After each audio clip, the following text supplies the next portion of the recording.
ng pangarap, pasukin ang mundo ng pagnenegosyo. Sa sipag at tiyaga, tagumpay ay makakamtan, bagong pag-asa ay mabubuksan. Pinoy entrepreneur, tara na't sumabay, mga kwento ng tagumpay ating gabay. Negosyong Pilipino, sama-samang ipagmalaki. Sa pagulad ng buhay, pangarap ay abot kamay. Na Pinoy entrepreneur, kayo'y inspirasyon ng bawat Pilipino. Pinoy entrepreneur, tara na't umasenso.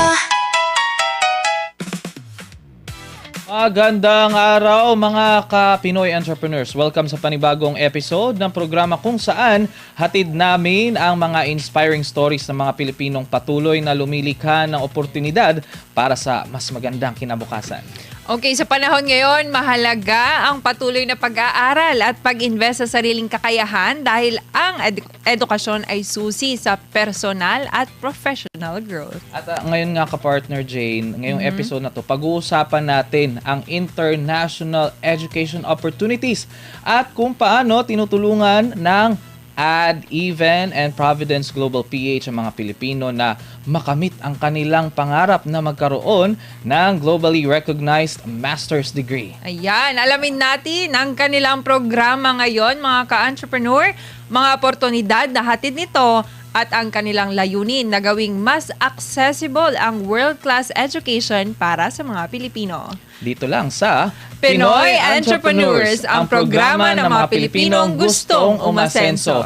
At ngayon nga, ka-partner Jane, ay ito exciting episode. Medyo kinakabahan lang ako kasi may makakausap at makakapanayam tayo ng mga kasama sa international community. Para sa episode nating ngayong araw ay, ito nga, makakasama natin ang mga personalidad na naglalayong gawing mas accessible para sa mga Pilipino ang international education at mas maraming oportunidad para sa ating career growth.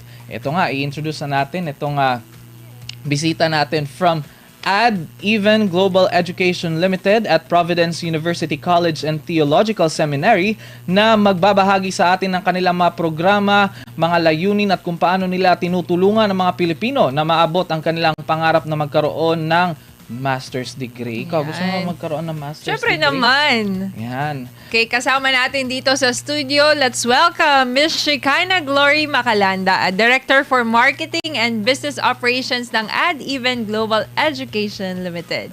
And also joining us via Zoom, we have Dr. Kenson C. Anderson, President of Providence University College and Theological Seminary. At syempre, kasama din natin si Mr. YJ Montalvo, Associate Director of Student Life, Providence University College, Miss Ruby Perry, CEO and co-founder of Ad Even Global Education Limited.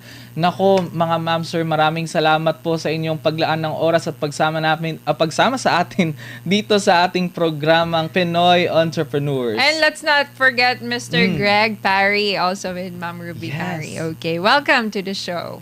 So yan, excited na talaga itong mga viewers natin kasi nga usapang career growth ang ating diskusyon. Kaya sa mga working professionals dyan na gusto magkaroon ng master's degree na internationally recognized, if you want to upscale or if you want to also add credentials before you go abroad, work abroad sa mga Pilipino, mga OFWs, alam natin, mga Pilipino dyan, mga working professionals, this is your chance, mga kababayan. Okay. Ayan.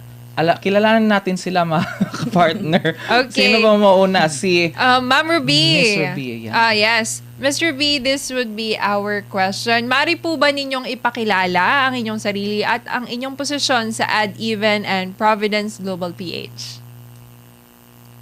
Bago po ang lahat, magandang araw po, magandang tanghali po sa Pilipinas, sa lahat po ng ating mga viewers at sa ating pong naggagandahang host and hostess dito sa SMNI, ang Pinoy Entrepreneur. Ang sabi nga nila, ito ang istasyon ng mga tao o mga Pilipino na gustong umasenso. Magandang araw po sa inyong lahat. Ako po si Ruby Perry at ang kasama ko po ay si Dr. Greg Perry. Kami po ang founder ng Ad Even Global Education Limited na nakipag-partner po sa Providence University in Canada para maghandog po sa ating mga kapwa Pilipino ng isang magandang pagkakataon o ng pathway para magkaroon sila ng career advancement at magkaroon po sila ng pagkakataon na makipag-compete naman po sa other employers sa mga iba-iba pong parte ng mundo. Magandang Okay, umaga po. thank you so much, Ma'am Ruby. And paano po ba nagsimula itong company ninyo at ano po yung inspirasyon sa pagtatayo nito? Actually, I started this because when I moved to Canada in 2021, I thought my portfolio was okay. I thought my education in the Philippines was okay, and I was hoping to land to a job that is managerial because I know I can contribute more. But then when I was applying for a job, I would like to be a manager because I know I could be a manager. Those applicants who have the Canadian recognized education, sila ang may advantage. Over me, na wala akong advantage. So, in one of the interviews I had, one employer told me that, Ruby, I like your qualifications, I like your skills and your experience, but do you have a Canada recognized education? Because the other applicants, they do have. But then I have none. So that's the time that I thought of taking the master's degree in Canada for me to have this pathway para matanggap naman ako doon sa posisyon. So sabi nga ng ibang mga Pilipino, Ruby, sa abroad bawal ang maarte. Kailangan mong magsimulang maglinis, kailangan mong magsimula sa baba. Yes. But that's not what I want. Yes. I know I'm capable of doing more, contributing to the Yeah. company as a manager. So I don't like to start from the bottom. So that's the time that I enrolled at Providence University College, and I gained the master's degree. And this master's degree opened the world for me. Okay. So after this, I have a lot of job offers. I worked as a business operations manager, and I became an HR consultant in Canada. So this really helped me and transformed my career. That's why when Providence asked me for a partnership, Ruby, do you want to do this in the Philippines? Because they are also supporter and they also care about the Filipino workers there in Manitoba. Oh, okay. So that's the reason why when they asked me for a partnership, I said, yes, I want to do it. I want to bring it to the Philippines. So that's the start of this company. That's the history. Wow, napaka-interesting talaga nung pagsisimula ninyo. Nagsimula lang talaga sa isang pangarap at ngayon ay nako, it's really happening right now, and we're so glad na doon talaga nagsisimula sa isang simpleng pangarap at nakamit nyo na po ito, Mr. B. Okay. And right now po, we would like to know ano po ang mga problema, sa address din to sa ating mga viewers. Ano po ang problemang nais nyo masolusyonan para sa mga Pilipinong gusto magpatuloy ng pag-aaral yet they don't have means? I mean, paano sila magsisimula? Ganon. Oh, do you mean paano sila mag-enroll or paano sila magkakaroon? Well, thinking of pursuing their dreams, ano po ang pwede ninyong maipayo or based on your experience? Okay, I'll give you an example. There are a lot of OFWs. They are highly educated, but they are not working doon sa profesyon na kanilang pinaghirapan. Yes, that's true. That's true. Right? Maraming mga professionals dyan sa abroad na hindi nila pinapractice yung Oo. profession nila. And, Exactly. So some of them are teachers, some of them are, they are highly educated, but they are working on a profession that is not aligned to what they have studied for. So this is their chance. Because anywhere in the world, they can access this program. Anywhere in the world, they can enroll and gain the Canada recognized education. But when we say it's Canada recognized, we all know that Canada is a world-class country. So meaning their education is also globally recognized. So wherever our overseas Filipino workers are, if they want to start working on the profession that they have worked hard for, if they want to work as a manager or as a teacher in the country where they are right now, they can start from this. They can start enrolling and gain the Canada recognized education so that they can start their career. They can advance their career. And eventually, it will not just help them, it will help their family as well, because we all know that we Filipinos, our biggest why is our family. We want to give them the brighter future. We want to bring them to the countries where we are. And this is the pathway for them. If they want to advance their career, they want to, they want to compete globally, this is it. Yes. Okay. Ma'am, you mentioned that you partnered with Providence University. Is that correct? Yeah. And we have here Dr. Kenton Anderson, which is the president of Providence University College and Theological Seminary. Sir, I have a question.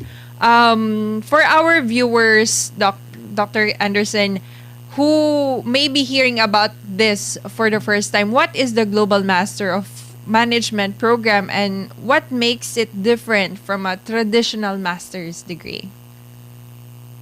Well, thank you for that question, and it's a real privilege for me to be with you and your audience today and to share some of this. As Ruby said, we're very excited about creating opportunity for people wherever they are. We have a history of welcoming international students to our school in Canada. However, you might be aware that recent decisions by our government in Canada has significantly reduced the opportunity for people from outside of Canada to come in as an international student. And that was quite upsetting to us. And so we asked ourselves, okay, if we can't bring students to Canada in the same way anymore, perhaps we could go to them. And so we looked at that and we decided, where would we go first? And the first place we thought of was the Philippines. And the reason for that is that we have such a strong Filipino community in our region, in the province of Manitoba, in the city of Winnipeg, and even Filipino staff members and so on, like YJ, who's on this call. And so we thought it's a great place to start. But we had to ask ourselves, what kind of program could we offer that would actually be appealing in a place like the Philippines? And so we looked at our Master of Management program because we thought that had the greatest breadth of appeal to people who are looking to enhance their leadership capacity. But then we thought about how we might deliver it. And we realized that if we just did a standard online program, like so many other schools from around the world, that the program wouldn't be special. It wouldn't have any special appeal to anybody because there's just so many online programs offered by so many schools around the world. So we had the idea to create a competency-based online program. I might call it a contextual program. And what makes this different is that students are able to learn in context, and the curriculum is designed so that it's not just about taking exams and writing papers and checking boxes. I did this and I did this and I did this. What it's about is proving your capacity to be effective in your work wherever you are. And so the program is designed that way. It's kind of backwards designed. It starts with the end in mind and with the focus on the student and their capacity. So I think that's what makes it a little bit different. We're delighted to have the opportunity, and we're looking forward to serving lots and lots of people from your wonderful country. Wow, thank you so much, Mr. Dr. Anderson. Many Filipinos are balancing full-time work, family responsibilities, and financial obligations. How has this program designed to help working professionals succeed despite those challenges? Well, yeah, the contextual nature that I was talking about means that when you are working in a job and studying alongside, you can actually take the projects that you're working on and build that into the program so that you're proving your capacity by the actual work you're doing for your employer. And that's a really unique thing. So the curriculum isn't just hypothetical. It's actual. It's real work being done with real people under the guidance of our coaches and our faculty. That's another unique thing about this program. We are not just leaving students in isolation, sitting in their homes with their computers trying to do this work in an isolated way. We are creating cohorts with coaches who are people in the Philippines with experience who will come alongside and will encourage and guide these students all the way through the program, to hold their hands, to encourage them, to help them find their way forward. So we think that's a huge value add to this program that will set it apart from other programs. Okay, thank you so much, Dr. Anderson. Now we go So interesting. to the Associate Director of Student Life, Mr. YJ Montalvo. Since you are a Filipino and you have personally experienced the Canadian recognized education, so how has it changed your career and your views on global opportunities? Well, so I came to Canada 12 years ago as an international student myself. I'm currently doing my doctorate in education. So coming here, just as Ms. Ruby have already mentioned, it seemed unfair because you have a lot of Filipinos who come here with a lot of experiences, like managerial roles from reputable companies. They came from one of the top schools in the Philippines, and then at the same time, they're stuck in retail, they're stuck in restaurants, they're stuck as servers, even though you know that in the past they have managed hundreds of people, right? So it seemed very much unfair. And in my role, before working into this project, I was working in our campus that is 100% international student. We designed the student services for that campus for dreamers. Because that's you and I, right? Like, we want more for ourselves. That's why we're going to go outside of the Philippines. That's why we're going to go outside of our comfort zone. We want more for ourselves. We want more for our family. We want more. We want to make a positive impact. So we designed the student services for that campus, thinking about how do we empower the new generation of immigrants. And I'm happy to say that we have graduates like Winnie. She's from Ghana. She took the same program, and before she even graduated, she already had an offer as an operations manager. We also have Carla. 2 months after her graduation, she got an offer as a fund development specialist for one of the biggest nonprofit organization, one of the well-known ones here in Canada. We have Basti, quality assurance manager, right after graduation. Asher, within six months, he's now a manager, managing 15 buildings. So I don't know how familiar you are with this, but that's actually rare. Usually, immigrants would stay in what we call survival jobs for about 2 to 6 years after moving here, right? It's really, really hard. And one of the best ways to do this is what Winnie and Asher and Basti and Carla from Honduras, from India, from Bolivia did. They invested in themselves, they invested in Canadian experiences, they invested in Canadian education. And look at them, they are rewriting the story. Instead of being one of the numbers of immigrants coming in,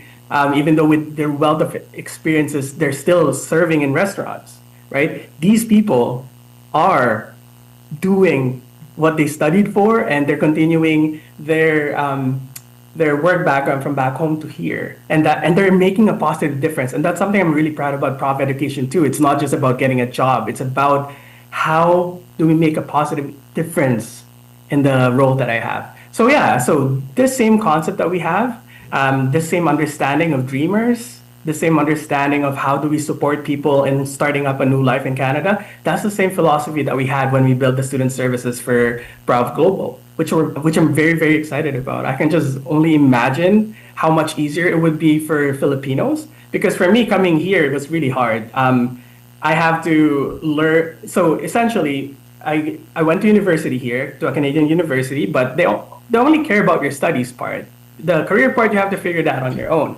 What's unique about Prof Global, though, is that you have an academic career integration coach on the ground in the Philippines. And they're not just focusing on your education, they're also focusing on how do you apply what you're learning into your current workplace.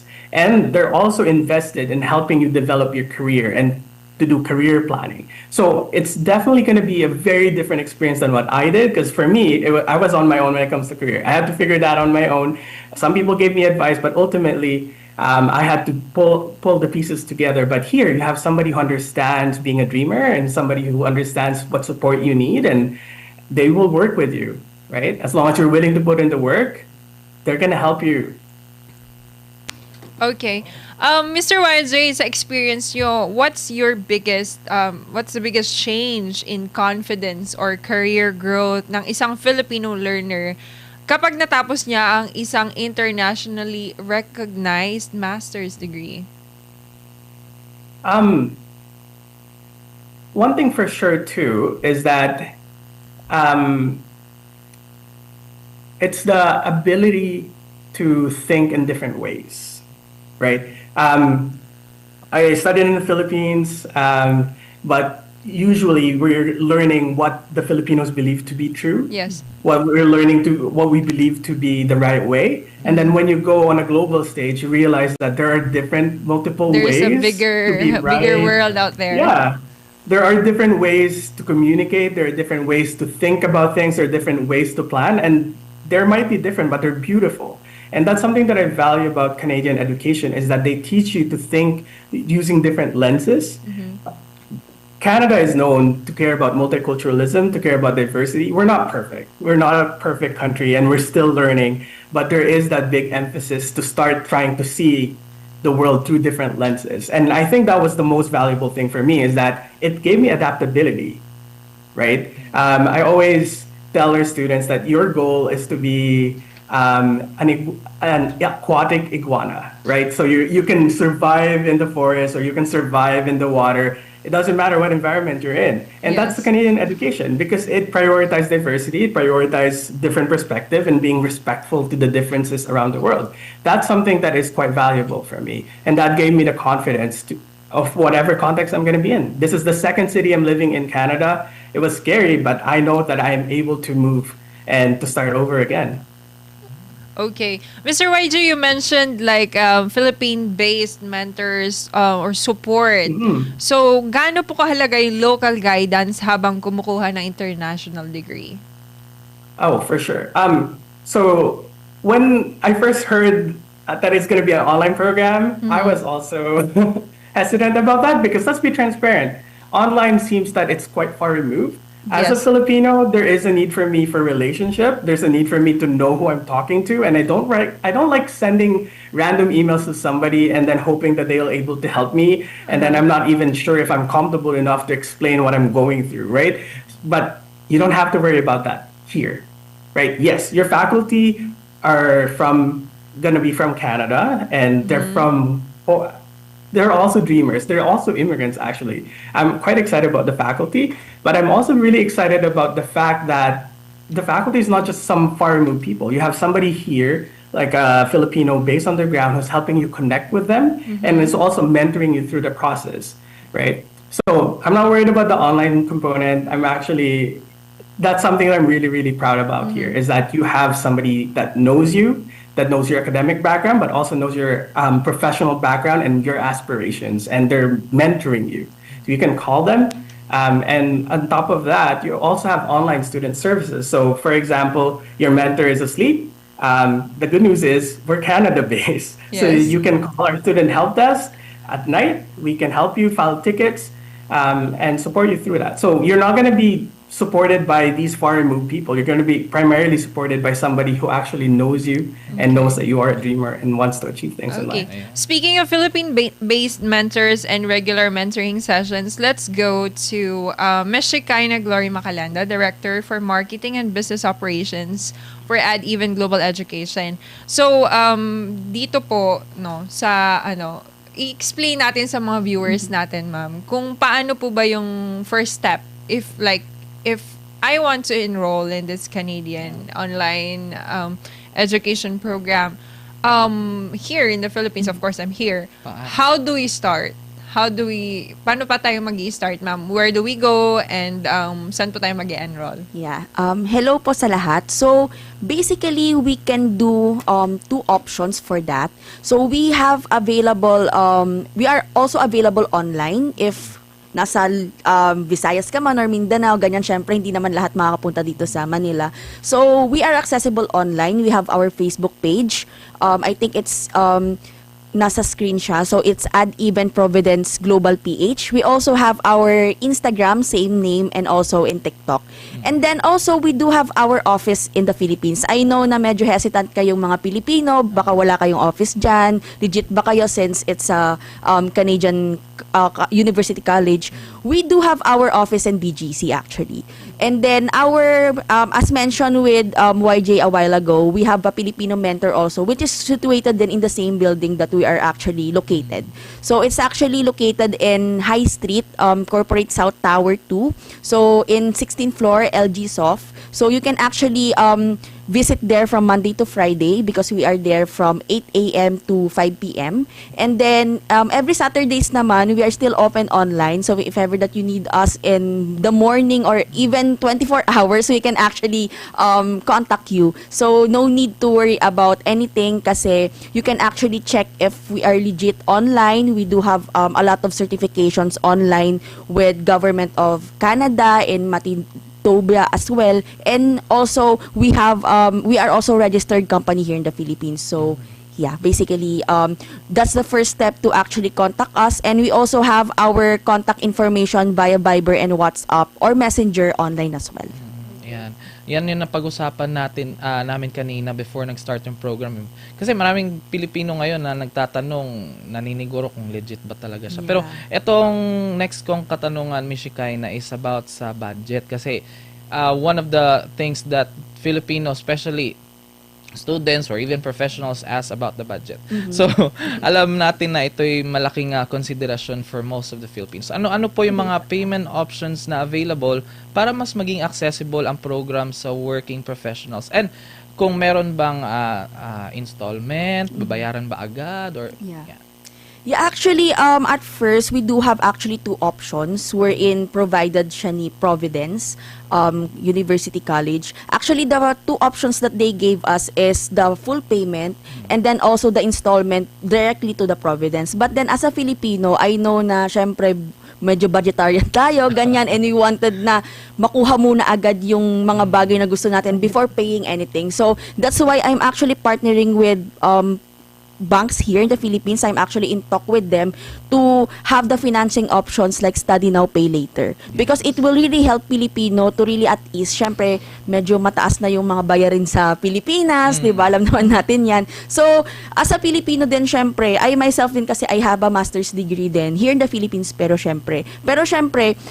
medyo mahal nga yung tuition fee, ganyan, kahit dito sa Pilipinas. So, I have to think of ways na makakatulong pa sa mga Pilipino. That's why we are launching the Study Now, Pay Later very, very soon to really help the Filipino at ease with regards to paying the tuition fee. Okay. what about student loans? Meron din? Yes, actually, we have, we can assist you. We actually have partner banks na. Right now, we have PBCom, also with BPI and some other banks that we can actually talk about later on since we do have our pre-consultation. I can give you all the informations later once you ask about the information. But then, if ever that you wanted to have a student loan, we can assist you and guide you with regards to that. So the forms that you need to fill out and also the requirements that you need to submit, we can actually help you with regards to that. But syempre, student loan is actually based on your credit score.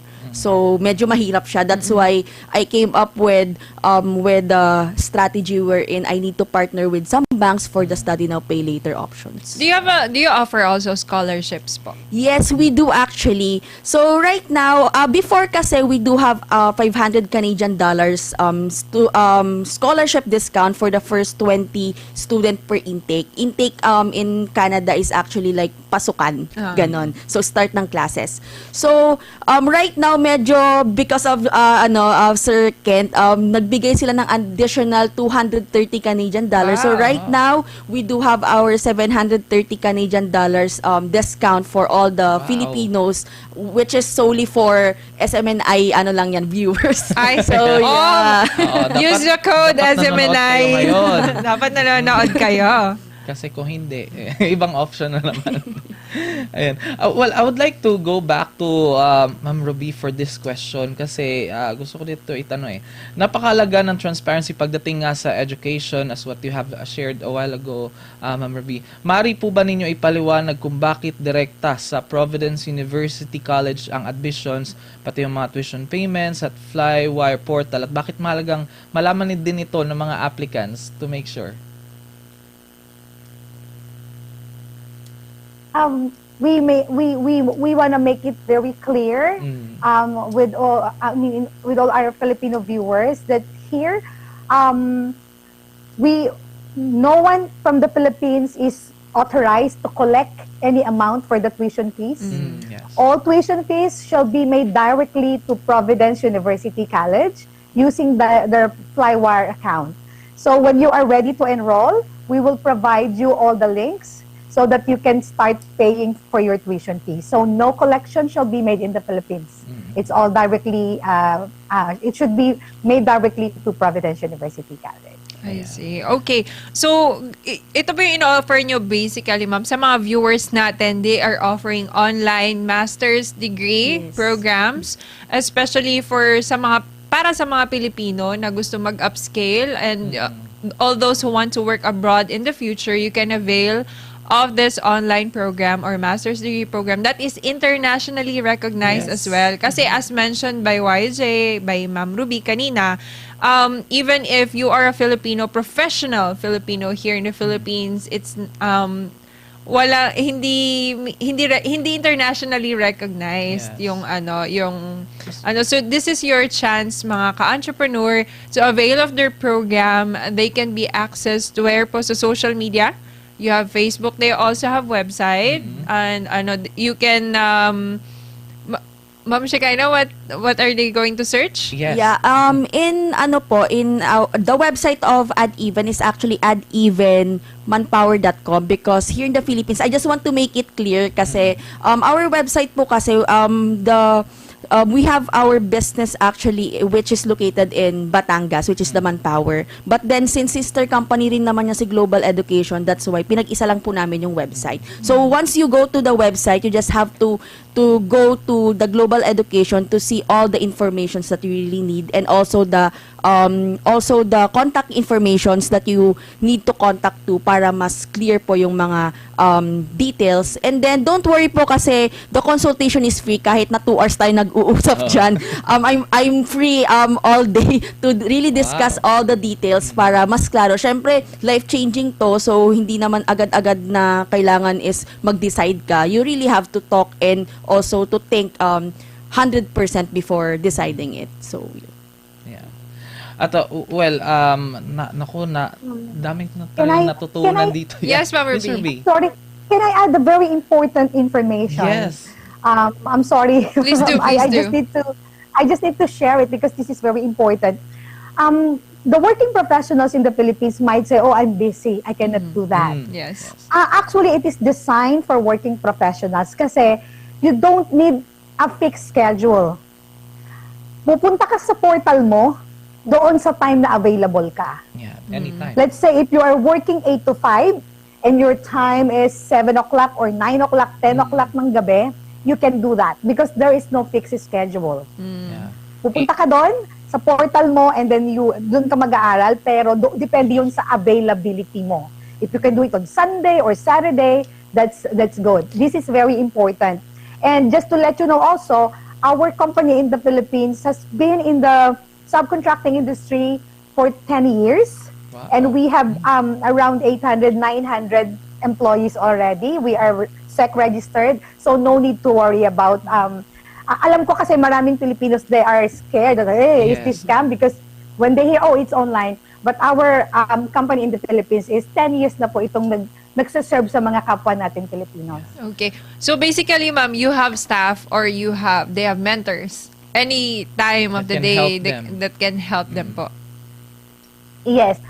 YJ, paano yun sa yung let's say nag-aral sila ng gabi and they need to ask their mentor about their issues that they're experiencing online.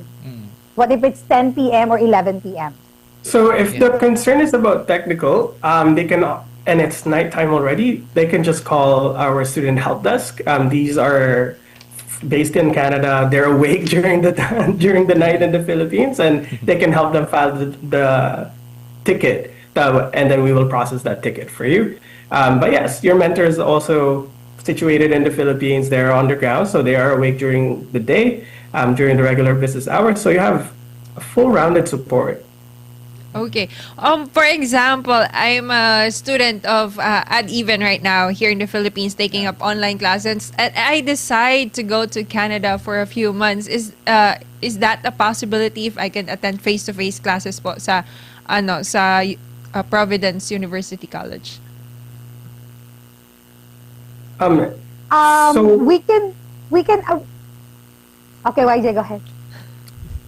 So you wouldn't necessarily have face-to-face classes, and you don't necessarily have classes, right? So a lot of the learning happens in the Online. workplaces, right?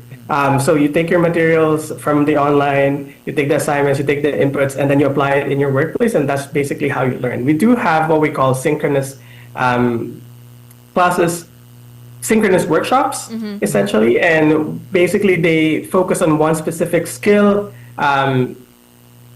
but that's basically online as well. So not necessarily a hybrid version is possible. Oh, so how long does it usually take for students to complete the master's degree program?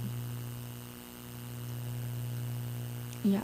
Can I answer the question? Actually, to add from the informations that YJ mentioned a while ago. So basically, if ever, like for example, syempre online to, you wanted to graduate, for example, after a year, kasi you can actually finish it in 1 year, but the maximum is 2 years. So syempre, since depends on your availability and flexibility, you can actually finish it in 1 year, pero maximum talaga siya 2 years. And then once na gusto mong graduate physically in Canada, we can arrange that for you. We can actually, and even can actually help you to really graduate it para maramdaman mo naman na graduate ka sa Canada kahit na online siya. So we can actually assist you with that and help you with that. So yeah. Okay, wow. Thank you so much for this opportunity for our Filipino viewers out there. And thank you so much, Ad Even and Global Providence. Naku, Global ang dami yung PH. natutunan. But, before matapos, I know we have a lot of questions pa to ask, but I would just like to take the opportunity to ask, once again, Dr. Kenton, for this question. If you're speaking directly to an OFW or an Filipino professional who has been postponing graduate studies because of work or personal commitments, what would you say, or how would you encourage them to take the next step? Thank you for that question. I would just say it's never a bad idea to invest in yourself. I know I did that myself. I had a good career going, but when I was in my mid-30s, I realized, I'm going to go further in life if I gain education. And so I went and did a master's degree. I eventually did a PhD. It took a lot of energy and investment, but I've been able to go a lot further in my life and my career because I was willing to make that investment in myself by studying, by working hard, and by connecting with others. That's the other part of this, which is really cool. We're not just going to be isolated learners, but we will be working in cohorts together with mentors, which means we're going to build a network. And that is really, really powerful. So I'm just grateful that we can offer this in the Philippines. I'm very excited to get to know some of you and those students that will come. And we just want to make a significant impact on people's lives and for the good of your country and for the good of our students wherever they go in life. It's just a privilege to be doing this kind of work. Okay. Yeah. Thank you so much, Thank Dr. you so Kenton Anderson. Okay, for the last message po, since Ma'am Ruby, YJ, and Dr. Kenton has already said there. Ma'am Ruby, for the last message po for our viewers out there, you may want to encourage them to enroll in your program po. Para po, Ma'am Ruby. Ay. para po sa lahat ng ating mga viewers, sa lahat po ng ating mga co-Filipinos, this is, ito na po yung pagkakataon para po magkaroon tayo ng pathway at maibigay po natin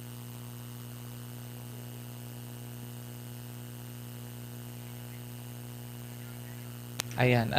Well, may Okay. kundi saan mang parte po ng iba't ibang bansa ng ating mundo. So, ito na po yung pagkakataon. Sabi nga po ni Dr. Invest in yourself para po yun sa inyo. At pag naging matagumpay po kayo, kasama po ang pamilya natin na aangat. Marami pong salamat sa inyong lahat. Okay, thank you so much, Ma'am Ruby and Ma'am Shekinah. Yes, I know po that as a Filipino, we really wanted to achieve more in life. That's why this opportunity is really made for Filipino to really upscale and really have a good life, since yun naman po yung gusto natin for our family, for ourselves, and for the community as well. So, yeah, kita-kita po tayo after this, and I know na mas mas kayang-kaya natin to at aasenso tayo bilang mga Pilipino.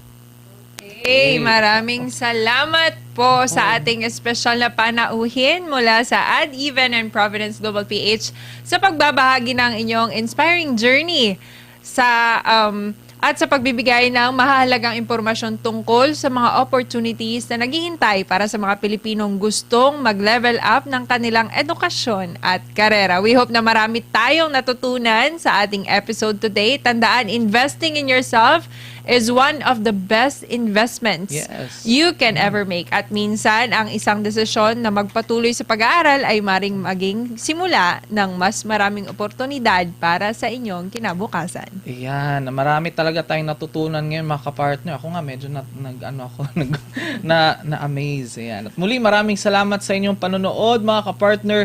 Kung nagustuhan niyo po ang episode na ito, don't forget to like, share, and follow Pinoy Entrepreneurs para sa mas marami pang inspiring stories, negosyo tips, at mga successful entrepreneurs na maaari nating pagkuhanan ng inspirasyon. Maaari nyo rin itong i-replay kasi nandito po tayo din sa online. So hanggang sa muli, this has been Carlo de la Peña. At ako naman si Jane Cognita. At ito ang Pinoy Entrepreneurs, ang programa ng mga Pilipinong gustong umasenso.